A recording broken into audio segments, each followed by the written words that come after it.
మంత్రుల మధ్య పోరు క్వశ్చన్ మార్క్తో ఈ వార్త కనిపిస్తున్నది. కోమటిరెడ్డి వర్సెస్ ఉత్తమ్ కుమార్ రెడ్డి. ఏ విషయంలో వీళ్ళ మధ్య గొడవ నడుస్తున్నది? వైటీడీ బోర్డుకు గ్రహణం పట్టింది. చైర్మన్ పదవి కోసం ఎవరికి వారిగా ప్రయత్నం. కుదరని సయోధ్యతో గడుస్తున్న కాలం. ఆలయంలో కుంటుపడుతున్న అభివృద్ధి. సీఎం చొరవ తీసుకుంటేనే వైటీడీ ముందుకు. వైటీడీ అంటే యాదగిరిగుట్ట టెంపుల్ డెవలప్మెంట్ బోర్డు.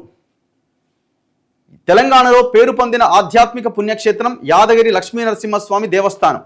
ఆలయానికి యాదగిరిగుట్ట టెంపుల్ డెవలప్మెంట్ బోర్డు ఏర్పాటు చేయాలని భావించిన ప్రభుత్వం మార్చి 18వ తేదీన అసెంబ్లీలో బిల్లు ప్రవేశపెట్టగా సభ ఏకగ్రీవంగా ఆమోదం తెలిపింది. అయితే దాదాపు 2 నెలలు కావస్తున్నది.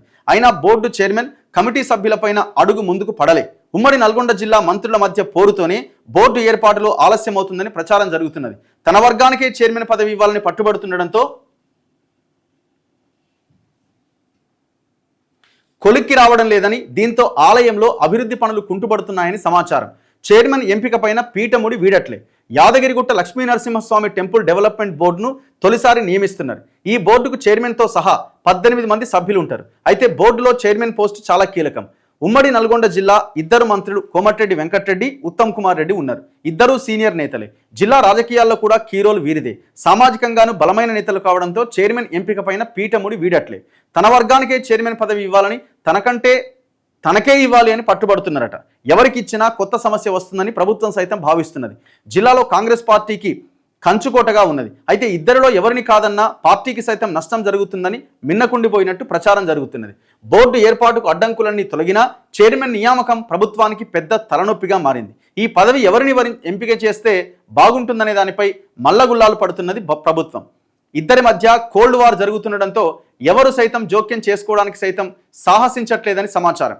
ఇద్దరిని సమన్వయం చేసేందుకు ఒకరిద్దరు పార్టీ నేతలు ప్రయత్నం చేస్తున్నా వెనక్కి తగ్గకపోవడం హాట్ టాపిక్గా మారింది.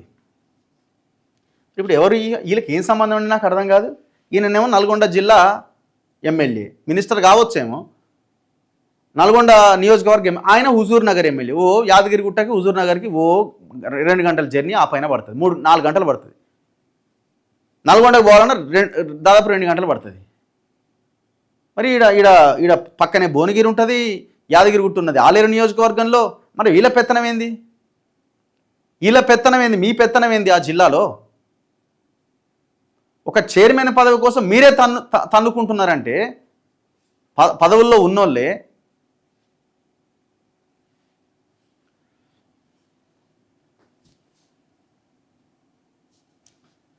మరోవైపు ఉమ్మడి జిల్లాకు చెందిన కాంగ్రెస్ నేతలు, ఎమ్మెల్యేలతో పాటు స్థానిక ఎమ్మెల్యే, ప్రభుత్వ విప్ బీర్ల ఐలయ్య సైతం బోర్డు కమిటీలో అవకాశం కల్పించాలని పార్టీని అధిష్టానానికి విజ్ఞప్తి చేస్తున్నట. అయితే 18 మంది సభ్యుల్లో ఏ వర్గానికి ఎంతమందికి అవకాశం ఇవ్వాలని, మహిళలకు ఎన్ని కేటాయించాలి అనే దానిపైన స్పష్టత రాలేదని విశ్వసనీయ సమాచారం. జిల్లా మంత్రుల మధ్య సమన్వయం లోపంతోనే వైటీడీకి ముందడుగు పడట్లేదని పలువురు అభిప్రాయపడుతున్నారట. చైర్మన్ పదవికి 2 ఏళ్ల పదవీ కాలం అట. అయితే సీఎం ఆ మంత్రులతో మాట్లాడి 2 ఏళ్ల చొప్పున అవకాశం కల్పిస్తామని హామీ ఇస్తే బోర్డుకు అడ్డంకులు తొలగిపోతాయట. అది చిన్న పోస్ట్ అది. దానికోసం ఇన్ని గొడవలట. ఇప్పుడు ఆ లోకల్గా ఉన్న, ఇప్పుడు నల్గొండ జిల్లాలో ఉన్న దళిత బీసీ ఎమ్మెల్యేలు కూడా, ఒకడే బీసీ ఎమ్మెల్యే అనుకోండి, వాళ్ళు కూడా గిరిజన ఎమ్మెల్యేలు, వాళ్ళు కూడా బయటికి రావాలా.